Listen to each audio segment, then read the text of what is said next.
네, 4.29 재보궐선거는 두 유력한 차기 대선 주자의 희비를 갈랐는데요. 새누리당 김무성 대표와 새정치민주연합 문재인 대표입니다. 그리고 박근혜 대통령은 한숨을 돌렸는데요. 강영도의 여의도 족집게에서 세 사람을 중심으로 향후 전국을 가늠해보겠습니다. 새누리당의 압승, 새정치연합의 전패로 끝난 4.29 재보선. 여권 지도부의 입지는 탄탄해진 반면 야권은 호남발 후폭풍에 지형 변화가 불가피할 전망입니다. 재보선 직전 이완구 총리를 잃은 박근혜 대통령, 새누리당의 완승에 한숨 돌렸습니다. 성완종 리스트 파문의 한가운데서 치러진 선거라 중간평가 성격이 가미돼 청와대는 촉각을 세웠던 게 사실입니다. 결과가 좋지 않았다면 국정 운영에 힘이 빠질 수도 있었습니다. 그러나 새누리당은 민심의 바로 밑에인 수도권 세 곳을 싹쓸이해 박 대통령의 걱정을 들고 개혁 드라이브에도 한층 속도를 붙게 했습니다. 이번 국민의 선택은 정쟁에서 벗어나 경제를 살리고 정치개혁을 이루라는 국민의 준엄한 명령이라고 생각합니다. 앞으로 경제 활성화와 공무원 연금 개혁을 비롯한 4대 개혁 그리고 정치개혁을 반드시 이루어서 국민의 뜻에 보답하겠습니다. 이 전 총리 후임 인선도 빠르게 진행될 전망입니다. 그러나 이번 선거 결과가 성완종 리스트 파문에 대해 면죄부를 준 것은 아니라는 지적이 야당은 물론 여당에서도 나오는 만큼 민심을 더욱 세심히 살펴야 한다는 충고도 잇따르고 있습니다. 지난해 7.30 재보선에 이어 이번 재보선에서도 승리를 거둔 김무성 대표. 박근혜 마케팅 없이 게다가 성완종 리스트 악재 속에서 이룬 수도권 완봉승에 그는 선거의 왕이라는 타이틀을 거머쥐었습니다. 앉기 전에 우리 대표님이 이번 우리 후보자의 승리를 위해서 4,800km를 이렇게 우리 후보자를 업고 달렸는데 오늘은 제가 한번 업어드리겠습니다.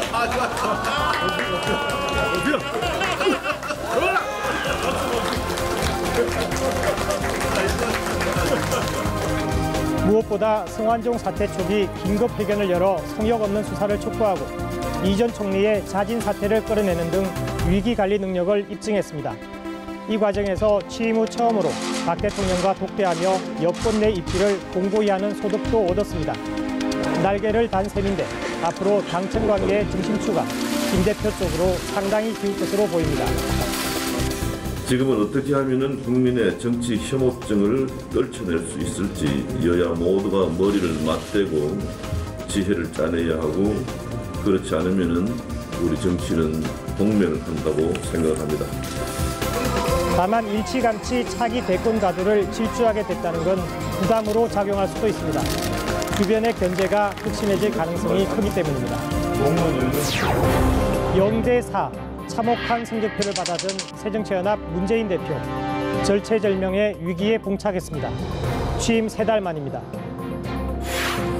지난 2월 전당대회에서 유력한 대권 주자임을 내세워 이기는 정당을 만들겠다고 했지만 첫 시험대부터 쓴맛을 보게 됐습니다.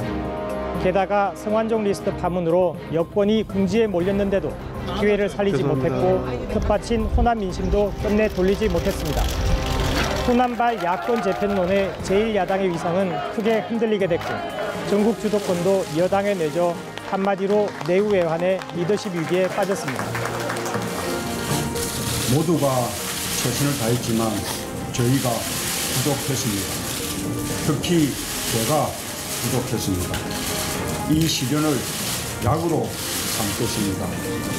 길게 보면서 더 크게 개혁하고 더 크게 통합하겠습니다.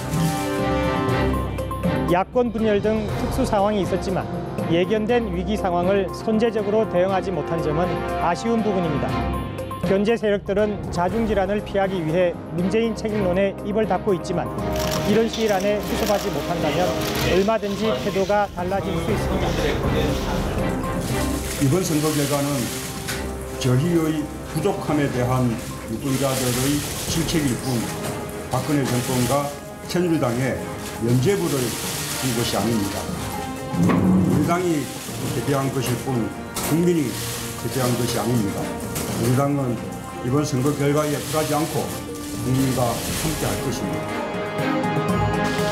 문 대표의 위상이 위축된 만큼 안철수 전 공동대표, 박원순 서울시장, 안희정 충남지사, 김부겸 전 의원 등 다른 잠룡들의 존재감은 커질 전망입니다.